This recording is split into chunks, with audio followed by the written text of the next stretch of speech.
rendez-vous avec le roi des rois, celui qui est au-dessus des rois humains, le Seigneur des seigneurs bien-aimés.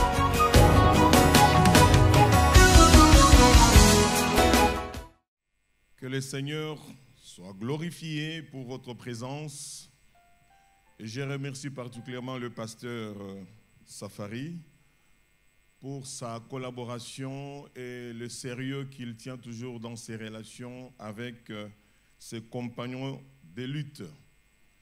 Je suis particulièrement dans la joie, parce qu'il y a 5 ans, 4 ans, quand je suis passé ici, c'était un grand chantier. Et il m'avait reçu dans son bureau, qui n'était pas encore vraiment bureau, mais aujourd'hui, quand je suis arrivé, je me dis merci Seigneur. Dieu est fidèle.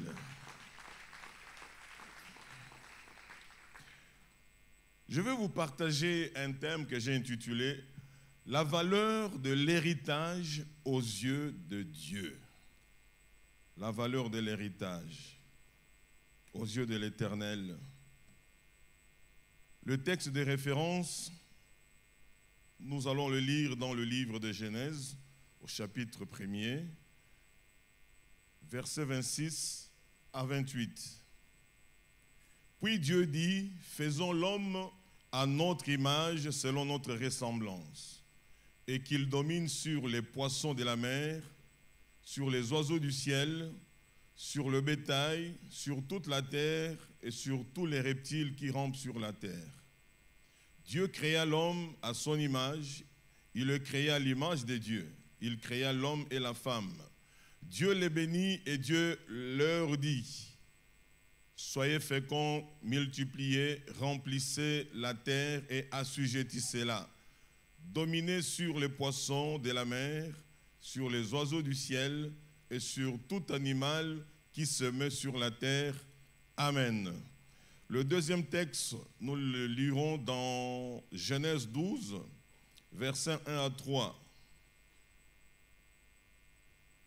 L'Éternel dit à Abraham, va-t'en de ton pays, de ta patrie et de la maison de ton père, dans le pays que je te montrerai. Je ferai de toi une grande nation et je te bénirai. Je rendrai ton nom grand et tu seras une source de bénédiction. Je bénirai ceux qui te béniront et je maudirai ceux qui te maudiront. Et toutes les familles de la terre seront bénies en toi. Amen. Je vous parle ici de la valeur de l'héritage aux yeux de Dieu. Lorsque le Seigneur a pensé de créer l'humanité, il a commencé par étendre les étendues de la terre et il a tout déposé là-dedans. Et à la fin, il a créé l'homme. Et l'homme a reçu de l'ordre de la part de Dieu de pouvoir gérer le jardin et de le cultiver et de le protéger. Et l'entité numéro 1, c'est la famille. Après que Dieu ait tout fait, il a placé la famille pour tout gérer. Bien-aimés, nous devons comprendre que la famille, c'est un héritage qui vient de la part de Dieu. La famille, ce n'est pas une émanation d'une tribu ou d'une culture quelconque. C'est Dieu qui a initié la famille.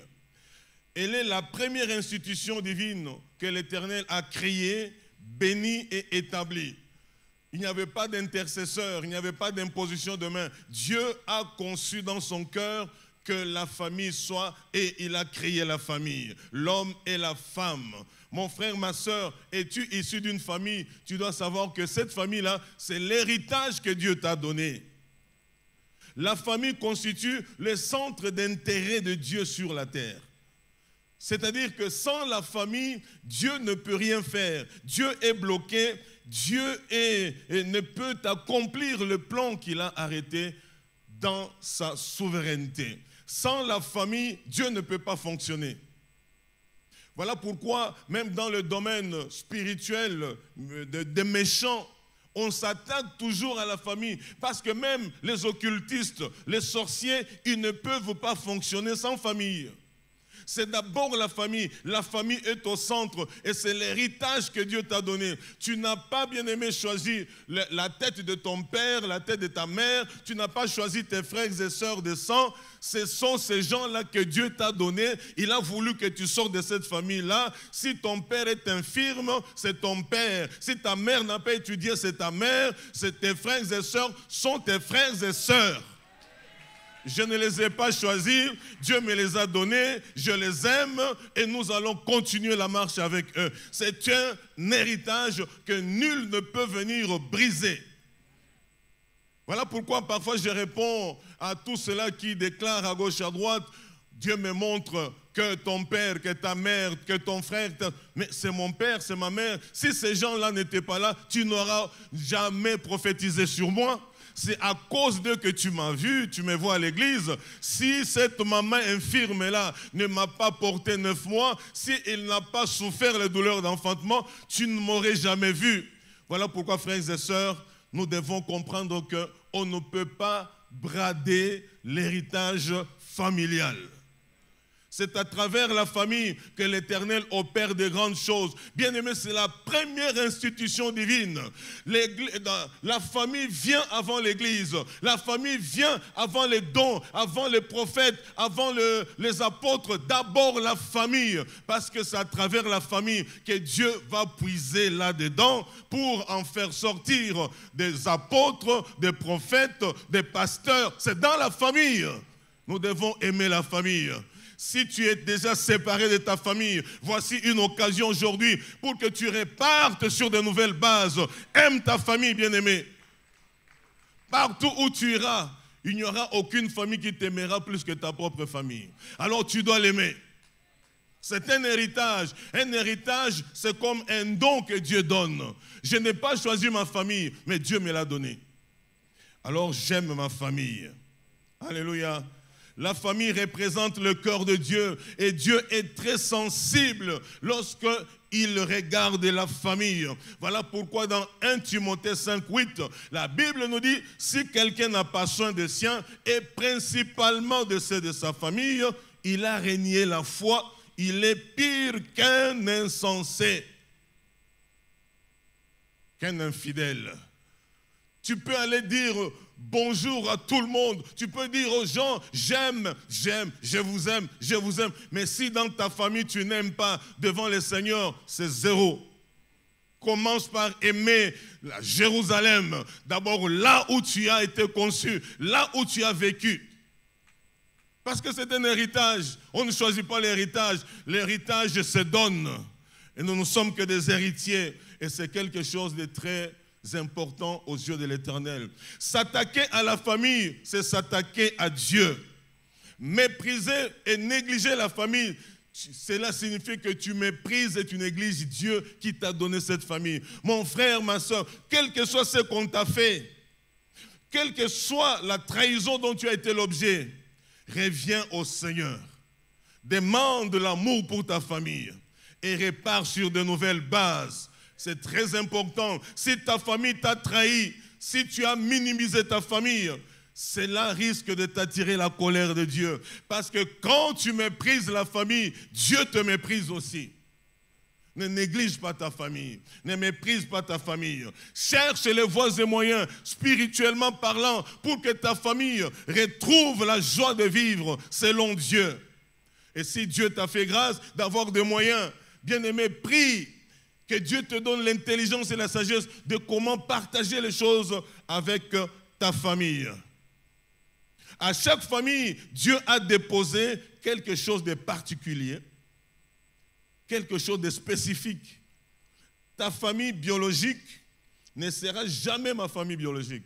Je peux vous aimer. Nous pouvons grandir ensemble pendant autant d'années, mais cette famille ne sera jamais ma famille biologique. Amen. Pourquoi? Parce que ce que Dieu dépose dans chaque famille est différent d'une autre famille. Vous allez trouver qu'il y a des familles à qui Dieu a donné cette grâce où les gens sont excessivement intelligents. C'est une grâce. Alors, vous devez exploiter l'intelligence que Dieu vous a donnée, l'exploiter le maximiser et le développer. Il y a des familles, c'est l'intelligence, où vous trouvez dans la famille des médecins, des ingénieurs, des éminentes personnalités. C'est une grâce pour vous. Alors ne bradez pas cette intelligence pour aller faire n'importe quoi dans certains domaines. Parce qu'aujourd'hui, il y a les chasseurs d'intelligence à travers le monde. À l'université même. Pour ne citer qu'une université à Bruxelles, dès qu'on décèle que ce garçon, cette fille a un quotient intellectuel assez, on va t'approcher par des professeurs, mais qui sont dans ces domaines-là, dont j'étais le nom. Malheureusement, lorsque on étale les choses qui t'attendent, les avantages, la plupart se laissent prendre. Et pourtant, ce n'est pas Satan qui donne l'intelligence, c'est Dieu. Et c'est un don de Dieu, c'est un bagage, c'est un héritage que je dois exploiter, que tu dois développer pour le bien de ce monde. Par toi, nous pouvons découvrir, je ne sais pas, un médicament qu'on n'a jamais utilisé et qui va sauver des hommes et des femmes à travers le monde à cause de ton intelligence. Par toi, un pays peut décoller à cause d'une seule formule que toi tu peux développer. Par toi, ta famille peut s'épanouir à cause de ton intelligence. À d'autres familles, Dieu a donné les dons ou les talents, je qualifie ça don ou talent, de commerce. Il y a des familles, quand tu lui donnes $1000, tu reviens dans 6 mois, monsieur ou madame a déjà multiplié cela par 6. Il y a des gens, tu lui donnes $10,000, tu reviens après 6 mois, il n'a plus rien. C'est un problème de talent, de dons et de disposition du cœur. Alléluia. Donc, bien aimé, il y a des familles comme ça. Tu peux beau faire tout ce que tu peux faire, ça ne marchera pas si tu ne touches pas au commerce. Je ne parle pas à tout ce qu'on va sur dans la rue là, non. Là, on tape ceci, Eleke A ou Eleke. Je ne parle pas de ça. Je parle vraiment de commerce.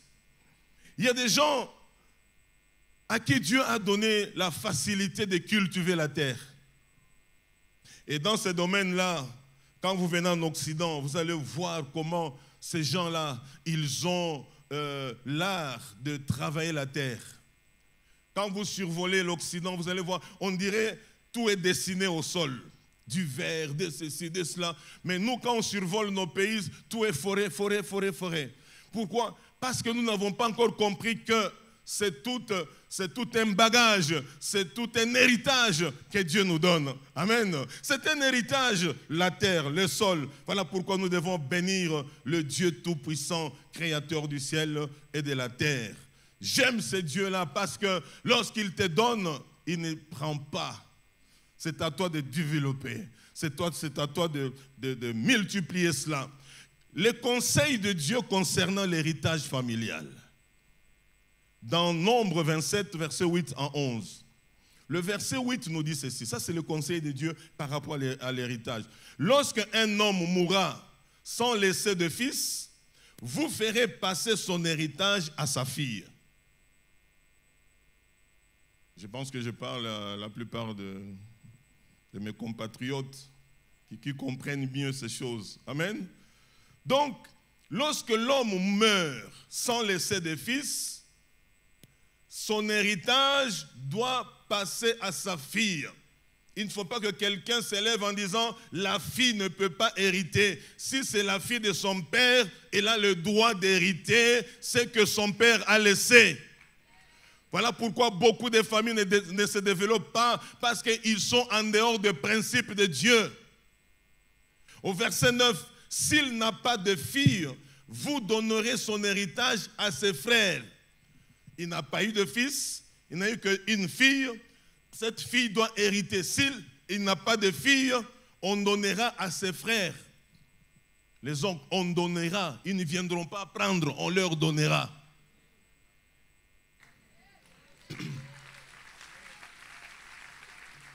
Le verset 10 nous dit, s'il n'a point de frères, vous donnerez son héritage aux frères de son père. Waouh! Chez nous, dès qu'il y a, et surtout si celui qui est en train de partir a des moyens, on commence à penser la voiture, la parcelle, on ne pense même pas aux enfants. Ça bloque beaucoup de familles parce que c'est contraire à la pensée de Dieu. Défendez vos familles bien-aimées. Alléluia. Défendez-les. S'il n'a point de frères, vous donnerez son héritage aux frères de son père. S'il n'a point de frères, au verset 11, s'il n'a point de frères de son père, vous donnerez son héritage aux plus proches parents de sa famille. Dans sa famille, et c'est lui qui les possédera. Le plus proche. Donc, il y a une succession. Il faut savoir cela. Et même quand vous faites votre testament, en voici l'exemple qui est clair ici. Alléluia. Que Dieu soit loué. Quand Dieu donne un héritage quelconque à une famille, ce dernier doit bénéficier à toute la famille principalement. Beaucoup de familles souffrent, même si nous autres, ça fait un bon bout de temps qu'on évolue en Occident, mais je suis parti de ce pays quand j'étais déjà un grand garçon. J'ai conclu que la plupart de nos papas, de nos parents des années 60, à l'indépendance, la plupart avaient 24 ans, 25 ans, qui ont pris des postes, qui ont eu beaucoup d'argent. La plupart avaient mal géré cela. La plupart. Et malheureusement, 25 ans plus tard, ils n'ont plus rien. Ils commencent à demander aux enfants qui n'ont pas encore commencé leur vie à s'occuper d'eux. C'est contraire à la morale du Seigneur. Ce n'est pas aux enfants d'amasser pour leurs parents, c'est aux parents d'amasser pour les enfants. Comme ça, quand les parents deviennent vieux, les enfants prennent maintenant les parents en charge. Nous, c'est le contraire. À peine tu termines les études, on commence à te dire, envoie ceci, donne cela, ainsi de suite. Tu ne t'es même pas encore marié, tu es déjà responsable de ces vieux-là. Et quand tu te maries, ils continuent à attendre de toi. Tu as des enfants, on ne s'occupe même pas que toi aussi tu as des enfants. Non, envoie, donne cela. Bien-aimé, ces choses ne sont pas mauvaises, mais le Seigneur veut que ça se passe en ordre. C'est-à-dire que les parents avaient joué leur rôle et lorsqu'ils sont fatigués, les enfants reprennent le flambeau pour soutenir les parents. Ce n'est pas l'inverse. Vous avez tout mangé, vous avez tout détruit. Vous aviez 4, 5 maisons. Vous avez vendu toutes ces maisons et nous, les enfants, nous n'avons rien bénéficié de cela. Et tu disais, c'est mon argent, c'est mon argent. Peuple de Dieu, vous qui m'entendez aujourd'hui, que ça s'arrête à votre niveau, ne reproduisez plus les mêmes choses, car c'est un héritage que Dieu donne. Quand on a cet héritage-là, le Seigneur va s'impliquer. C'est ainsi que vous verrez des familles qui progressent bien et des familles, malgré l'intelligence, malgré les diplômes, ils font du surplace. Pourquoi? Parce que l'héritage familial avait été mal géré. L'héritage étant précieux et ayant beaucoup de valeur aux yeux de l'Éternel, ne doit jamais quitter la famille. L'héritage ne quitte jamais la famille. Alléluia. Dans Nombre 36, verset 27, la Bible nous dit, aucun héritage parmi les enfants d'Israël ne passera d'une tribu à une autre tribu. Mais les enfants d'Israël s'attacheront chacun à l'héritage de la tribu de son père. Dieu nous a donné. Nous pouvons bénéficier les autres. D'autres personnes peuvent bénéficier de notre héritage. Mais nous ne pouvons pas transférer notre héritage. L'héritage familial, c'est ce que Dieu vous a donné. Pour votre survie et de génération en génération. En Occident, vous allez trouver un avocat. Il a son cabinet. Et quand vous parlez avec lui, il dit, je suis la 10e génération des avocats de ma famille. C'est-à-dire que ces cabinets-là, il a trouvé. Amen. Il continue à chercher d'autres clients, mais les cabinets connus, et au nom de ses arrières, de ses ancêtres, de ses grands-parents, de son père, toutes ces connaissances-là, lorsqu'ils ont des dossiers, ils disent, allez chez l'enfant de tel, allez chez elle. Pourquoi? Parce que c'est tout un héritage. Vous allez trouver des médecins, un cardiologue, il te dira, je suis la 6e génération de cardiologues de ma famille. C'est-à-dire que ça va de père en fils. Et ça reste là, et c'est beau. Vous allez trouver un pâtissier. Ce pâtissier-là te dira que je suis la 10e génération de pâtissiers ou de boulangers. Mais vous et moi, dans notre culture, nous changeons les choses. Ah, aujourd'hui, là, ça marche. On laisse ici, on met tous là-bas, ça marche là-bas. Quand ça bloque, ah, ces derniers temps, ça à droite ou ça marche, on va à droite. Non, on ne se débrouille pas dans l'héritage. L'héritage est stable. L'héritage doit se défendre. L'héritage doit se développer. L'héritage doit se multiplier. Là où le père s'arrête, l'enfant commence là. Mais la plupart de nous, à 50 ans, tu n'as pas d'héritage. Tu commences quelque chose et tout le monde vient t'étouffer là. Et tu ne sais même pas faire 10 pas. Et vous commencez à vous regarder. Il est méchant, il est mauvais. Ce n'est pas question d'être méchant, nous d'être mauvais. Il n'a pas. Même la plupart de ceux-là à qui vous envoyez des textos en Occident, parfois ils n'ont pas. Ce n'est pas mauvais qu'il n'a pas. Il a déjà 5 factures, 8 factures, et puis toi tu appelles, s'il te plaît, si tu n'envoies pas, il dit, mais je n'ai pas. Alléluia. Parce que quand quelqu'un a, il va donner facilement. Quand tu donnes et que tu ne souffres pas dans ton cœur, c'est que tu en as. Mais quand tu donnes et tu souffres, tu grinces les dents, c'est qu'il y a un problème. Il faut avoir plus. Amen. De donner pour la gloire de notre Dieu. Quand Dieu donne un héritage, comme je l'ai dit, l'héritage ne peut pas quitter la famille. On ne peut ni brader, ni solder, ni marchander l'héritage. Et là, j'aime quelqu'un dans la Bible, dans 1 Roi 21, verset 1 à 3, mais le verset 3, c'est le roi Akab, au fait, qu'on réalise qu'à côté de son palais, il y a une vigne, que je peux appeler une plantation. Il cherche, il demande à qui appartenait cette vigne-là. On lui dit, ça appartenait à un certain Naboth. Il l'appelle bonnement. Bonjour Naboth. Bonjour son excellence ou son éminence roi, je ne sais pas comment on le dit là. Sa majesté, voilà. Il dit, j'ai envie de faire de ta vigne mon potager. 2 solutions. Soit je le prends à prix d'argent, comme tu voudras, ou alors, en tant que roi, je vais encore te chercher un terrain beaucoup plus large qu'ici, et là, tu vas t'épanouir. Et j'aime sa réponse. Mais Naboth répondit à Akab, que l'Éternel me garde de te donner l'héritage de mes pères. Que l'Éternel me traite dans toute sa rigueur si je venais seulement à céder l'héritage familial. Avec ces champs ici, les enfants ont étudié. Avec ces champs ici, les gens se sont mariés. Avec ces champs, moi je suis la 50e génération de ça. Je ne peux pas le faire. Ça l'a coûté la vie, mais il n'avait pas vendu cela. Ici, dès que quelqu'un est en crise, c'est parti.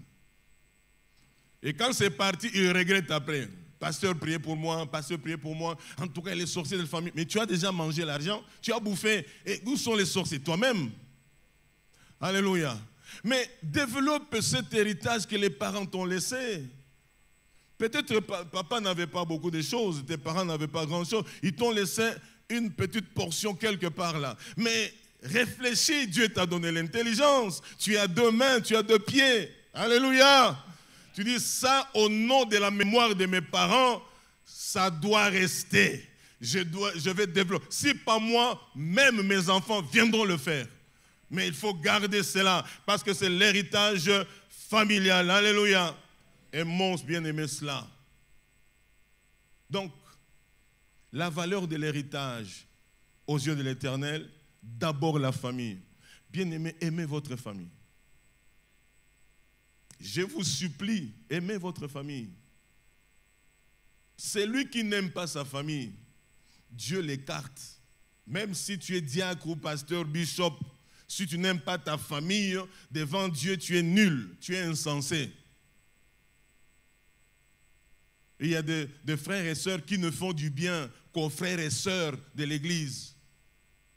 C'est ma sœur en Christ, c'est mon frère en Christ. Quand il s'agit maintenant de ton frère de sang, lui aussi c'est un païen. Mais pourquoi tu évangélises les autres païens? Si lui est païen, il faut l'évangéliser. Ça peut prendre du temps. Ça n'a pas été facile avec toi aussi. Hein? Quand on t'évangélisait, il y a des frères ici qui ont souffert pour qu'aujourd'hui tu deviennes enfant de Dieu. Toi aussi tu peux souffrir. Il y a des témoignages ici, on commence à les étaler ici. Vous allez même vous poser la question, comment il tient le micro devant nous? Nous sommes aussi des rescapés bien-aimés. Des vrais. Gloire à Dieu pour ceux qui sont nés fils de pasteurs et tous nous autres, non. On nous a appris quelque part dans ces kines ici, on était vraiment... Mais le Seigneur a su transformer. Pourquoi? Parce qu'il y a des mères qui ont su prier pour nous, des mamans qui ont prié, qui ont payé le prix. Elles ont payé le prix. Je pense toujours à ma défunte mère, comment est-ce qu'elle priait pour moi, pour ma conversion. Presque tous mes frères et sœurs étaient convertis. Je suis deuxième de 9 enfants. J'étais moi. J'étais moi. Alléluia. Et à chaque fois que j'ai rentré vers 2h, 3h du matin, on habitait une petite maisonnette là, et je l'entendais tous les jours, très tôt matin, vers 4h, 5h, elle priait pour tous ses enfants. Et mon dossier était toujours le dernier. Et vous entendez, même pour mon fils Hubert, elle s'arrête, elle commence à pleurer. Et là, vraiment, il y a le parfum vraiment qui se dégage de moi dans toute la maison. Quel parfum, vous comprenez un peu. Donc, c'était pendant 5 ans, bien-aimé. Cette maman-là pleurait pour ce monsieur que vous voyez devant vous. Mais elle évangélisait d'autres personnes aussi. Mais elle a dit dans sa maison. Et quand cet homme-là s'est converti, 6 mois après, il était le pasteur de toute la famille. Et c'est parti jusqu'à aujourd'hui, presque 33 ans. Dieu est fidèle. N'abandonnez pas, bien-aimés, les combats. On nous a dit ici avant-hier, revenons à l'essentiel. Ne cherchons pas toujours des choses extravagantes. Non, revenons à l'essentiel. Ce qui est extra là, ne glorifie pas le Seigneur. Alléluia. Revenons à l'essentiel. Aime ton père, aime ta mère, obéis à ces gens-là. Quand tu as des moyens, tu le fais. Si vous êtes en conflit dans votre famille et que vous avez un ministère ou un département dans cette assemblée, bien-aimé, arrête d'abord ton département. Va parler à ton pasteur. Pasteur, donne-moi 3 mois. Je veux un peu gérer un contentieux familial. Aujourd'hui, j'ai été touché. Je dois d'abord gérer cela. Sinon, le chemin de l'enfer t'attend. Tu vas accompagner ces gens et tu seras comme un ramassis au milieu de nous. Tu vas imposer les mains. Les gens vont commencer à parler de toi en bien. En tout cas, il a un bon témoignage. À nos yeux, tu as un bon témoignage. Auprès de Dieu, tu as un contentieux. Arrange ça avec ta famille. Malgré que Jacob était béni chez Laban après avoir détourné l'héritage de son frère, qu'est-ce qui s'est passé? Il s'est réconcilié avec lui. Et c'est après la réconciliation que Dieu a béni davantage Jacob. Et pourtant, il était déjà bien. Peut-être tu sembles être bien à nos yeux, mais le Seigneur te voit encore très loin. Alors, c'est le moment. Le deuxième héritage que je l'intitule « Les relations » ou « Les connexions ». Il y a beaucoup de frères de notre génération, les années 86, 4, tout ça, qui ont gardé de bonnes relations. Mais lorsque nous regardons ceux qui sont venus après, il y a 10 ans, 15 ans, quand tu lui poses la question, mais comment va-t-elle? Ah, lui, on se salue seulement, ça s'arrête là. Nous autres, on peut se retrouver 10 ans après avec quelqu'un. On n'a même pas communiqué pendant 10 ans. Quand on se retrouve, c'était comme si c'était hier. Pourquoi? Parce que les relations ont de la valeur aux yeux de l'Éternel. Il faut développer les relations. Très important. par les relations, tu peux arriver à un endroit où tu ne pouvais jamais penser entrer à cause d'une relation. Tu es quelque part, je me rappelle un jour, c'était en 92, j'ai cherché l'extrait des casiers judiciaires pour le voyage en Europe. J'arrive, il y avait une file, moi aussi je suis entré dans la file, je ne connaissais pas du monde. Quelqu'un me regarde, il dit, mais toi tu habites aux zones, non? Moi j'ai dit, oui. Tu ne me connais pas? Moi j'ai dit, non. Mais ma petite soeur c'est elle, mon frère. Ah, moi j'ai dit, ah ça ce sont les amis de mes petits frères. Tu es venu pourquoi? Je lui ai dit, mais tu me donnes, le soir envoie ton petit frère et il vient chercher ça à la maison. Je donne l'argent et tout. Il dit, tu peux partir. Je suis parti. Le soir, à 20h, comme il a dit, j'envoie l'enfant, j'avais l'extrait casier judiciaire en bonne et due forme. Les relations, bien-aimées, peuvent t'ouvrir des portes. Même dans les domaines spirituels, peut-être ton ministère ne prend pas encore de l'envol parce que tu n'as pas encore rencontré cette personne providentielle, cette personne qui peut te connecter. Ici, il ne s'agit pas de connexion dans le monde mystique. Hein. Je vous parle de relations, de connexion normale. Non, il y a des gens bien aimés. Moi, je connais votre pasteur, ça fait longtemps. On ne s'appelle pas beaucoup, mais de temps en temps. Quand j'ai voyagé, il y a un membre dans notre église qui a dit, mais pasteur, tu vas à Kin? Moi, je dis, oui, tu vas prêcher où? J'ai dit, cette fois-ci, je vais seulement me reposer à Kin. Je ne vais pas aller prier quelque part, il dit, jamais. Moi, je sais ce que je veux faire. Il appelle votre pasteur, ce monsieur-là arrive à mon insu, et voilà que je suis devant vous. C'est parce que lui et ses bien-aimés-là sont en très bonne relation. Même s'il me connaissait, je pouvais passer ici même 2 semaines sans qu'il sache que j'étais ici. Tellement je sais que c'est des gens trop occupés dans beaucoup de choses. Bien aimé, les relations, c'est quelque chose de très important. Ne brisez pas des relations inutilement. Vous pouvez lire cela dans Colossiens 3, versets 12 à 13. Et Romains 12, versets 9 à 21. Où l'apôtre Paul est en train de nous conseiller que s'il était possible que nous soyons vraiment en bon terme avec tout le monde. Envers tout le monde. Et le bienfait que tu fais dans une relation, bien-aimé, tu les retrouveras tôt ou tard. Tôt ou tard. Je me rappelle avoir payé le billet de l'ami d'un ami. Je ne le connaissais même pas. On était à Bukavu, et à l'époque, les parents étaient à Bukavu. Et ce monsieur, ce garçon a été chassé en fait de l'ISP Bukavu parce qu'il avait épuisé ses 2 ans de session. Mais il a été transféré à Kisangani. Il n'avait ni père ni mère. Et son ami a dit, mais j'ai un ami aussi qui va aller à Kisangani à l'université. Je vais voir avec lui. L'autre m'appelle, je dis, écoute, moi j'attends, si papa me donne assez, pas de problème. Et voici qu'à l'époque, je pense, les étudiants avaient 75% sur le billet de voyage par rapport au... Quand les étudiants voyageaient, ils avaient presque 75% de réduction de billets à leur Zaïre. Donc pour moi, j'ai payé le billet. Bref, 12 ans plus tard, lorsque c'était mon tour, là maintenant j'étais chrétien. À cette époque-là, j'étais païen. Pour vous dire que les principes et les lois de Dieu fonctionnent même avec les païens. Alléluia. 12 ans plus tard, moi j'ai voyagé en termes de millions. Il y a certaines personnes qui connaissent les Mikomboso ici, non? Oui, à cette époque-là. Tout est à millions. Un pain, on achetait le pain à 500 000. Et puis, c'est pas moi, millions.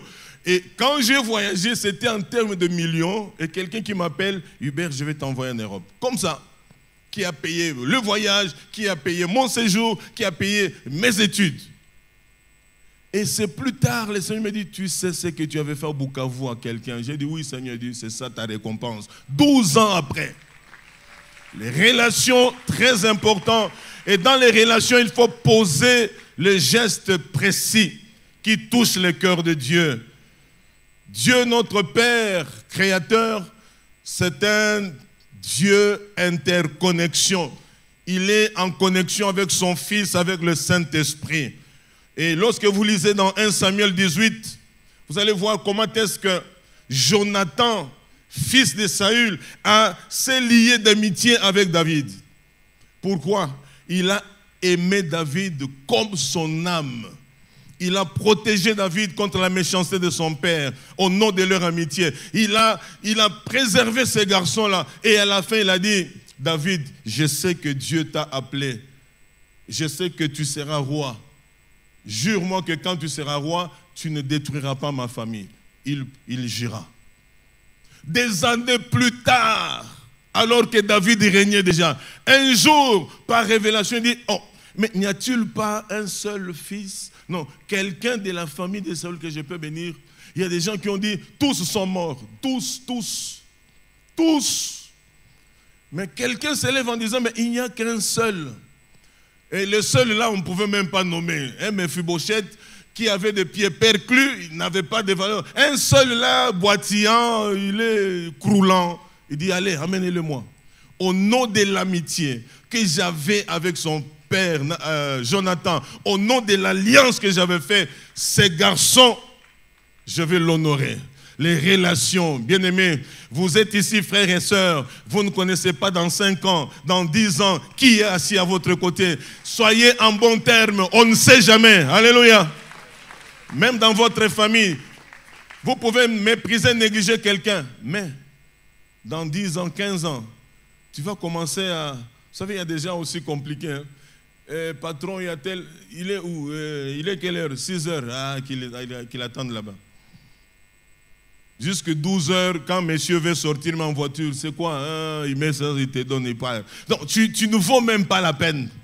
Voilà, il faut poser des actes. Alléluia. Aimons-nous les uns les autres comme Christ nous a aimés. Et que nos relations, même s'il y a des problèmes, comme le Colossiens 3 nous dit, même s'il y a des problèmes, parlons-en et trouvons une solution et pardonnons nous les uns les autres comme Christ nous a pardonné. C'est ainsi que les relations peuvent aller de l'avant. Même dans le couple, il y a toujours des moments d'incompréhension, mais cela ne nous pousse pas à nous abandonner. Cela ne nous pousse pas à nous séparer dans votre famille. Parce que nous, étant issus de familles nombreuses, votre pasteur parlait au moins de 5 ici. Mais en Europe, c'est au moins 3, vous êtes familles nombreuses. À 2 déjà. Alléluia. Mais dans les 5 enfants, 10 enfants, combien de conflits avez-vous vécu chez vos parents? Est-ce que vous vous êtes séparés? Mais pourquoi l'église? Il suffit, on ne m'a pas salué, on ne m'a pas visité, on ne m'a pas donné ceci, je m'en vais. Bébé spirituel, tu n'iras nulle part. Reste dans la présence de Dieu et grandis. Alléluia. Un autre domaine d'héritage, c'est l'église. L'église, c'est un héritage. C'est l'appui et la colonne de la vérité. C'est le lieu de notre édification, de notre restauration. C'est la maison de notre Père céleste. Nous sommes les fils et le fils du même Père. C'est-à-dire que nous ne nous sommes pas choisis pour être membres de cette assemblée, parole du salut. C'est Dieu qui nous a mis ensemble. Et parce que nous sommes ensemble, nous devons nous aimer les uns les autres. Ne regardez pas que celui-ci, il a un visage bizarre, il a des oreilles plus hautes que sa tête. Non, c'est ton frère, c'est ta soeur, tu dois l'aimer, tu dois le protéger, tu ne dois pas le trahir, tu ne dois pas la trahir, tu dois l'accompagner, tu dois faire beaucoup de choses avec. Parce que dans 5-10 ans, tu ne sais pas. Là, j'insiste. Il y a un serviteur de Dieu qui devrait voyager des États-Unis pour l'Europe. Ça faisait 22 ans que je ne l'avais plus vu revu. Mais on avait longtemps travaillé ici à Keene à l'époque. Et j'ai vu son nom sur Facebook. Je lui ai écrit. Il ne me reconnaissait plus. Il connaissait seulement le nom de Hubert. Parce que j'ai un prénom composé, Florent Hubert. Alors j'ai écrit au nom de Florent Hubert.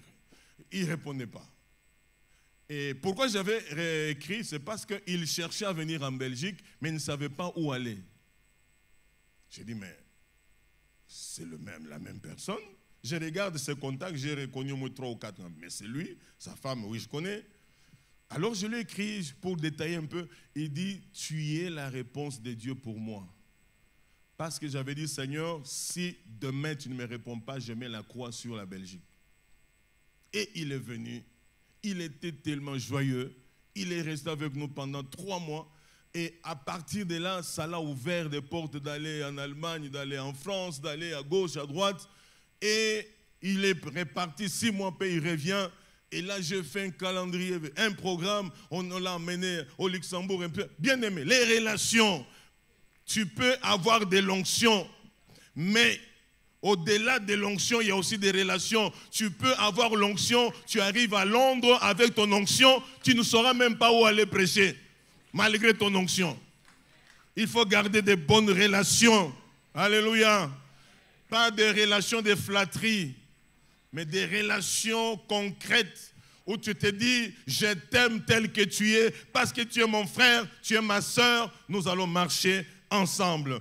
L'Église doit être protégée par Dieu et l'Église, nous devons nous-mêmes aussi veiller sur elle. J'ai béni beaucoup sur un sujet que le frère qui conduisait la réunion avant-hier avait parlé des oiseaux de proie. Pour ceux qui étaient justement à la veillée, bon, c'était ça? Non, avant la veillée. Les oiseaux de proie, nous allons prier pour que ces oiseaux de proie... Il y a des oiseaux de proie, parfois ils peuvent venir contre l'Église. Mais c'est à toi, c'est à moi de protéger l'Église à ce moment-là. Si Dieu protège l'Église contre Satan, c'est à nous de protéger l'Église contre les mercenaires. Amen. C'est un héritage. C'est un héritage. Et pourquoi? C'est dans l'Église que moi j'ai connu celle qui est devenue ma femme aujourd'hui. C'est dans l'Église que beaucoup de gens se sont rencontrés pour le mariage. C'est dans l'Église que beaucoup de gens ont signé des contrats de travail. C'est dans l'Église. Alléluia. Alors, nous devons nous aimer. Et parce que tu es dans cette Église, sois fidèle. Sois fidèle. Sois fidèle. Il y a des mariages, même dans une église comme celle-ci, quand il y a mariage, c'est à peine que... il y a à peine ces gens ici. Mais il y a d'autres mariages, dans la même église, il n'y a plus de place. Posez-vous la question. Est-ce que Dieu est injuste? Non. Si tu es infidèle, Dieu ne te protège pas. Dieu ne t'honore pas. Dieu honore les fidèles. Tu peux avoir beaucoup de foi, tu fais tomber les gens, tu imposes les mains, mais si tu es infidèle, ça ne nous concerne pas. Nous aimons les hommes et les femmes qui sont fidèles. Ce sont les fidèles que Dieu honore et dans l'église, ce sont ces gens-là. Bien-aimés, je vous ai parlé de la famille. Je vous ai parlé des relations. Je vous ai parlé aussi de l'église.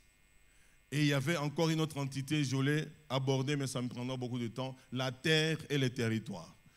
Et ça, ce sont des enseignements dans lesquels nous, chrétiens aujourd'hui, en RDC, nous devons comprendre ces choses-là. Nous allons à gauche et à droite de veiller en veiller, convention en convention, mais l'héritage que Dieu nous a donné, nous bafouons cela. Nos prières ne changeront pas. Ne changeront pas grand-chose.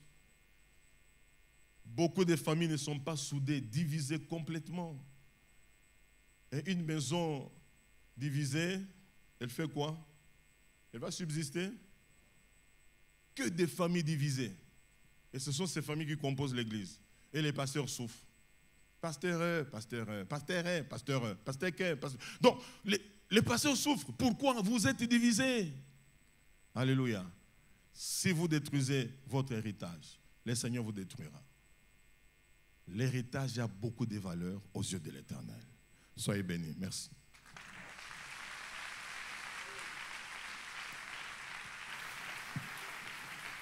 Alléluia. Acclame-moi encore le Seigneur, que Dieu soit béni. Acclame-moi encore le Seigneur. Alléluia. La valeur de l'héritage. Je vous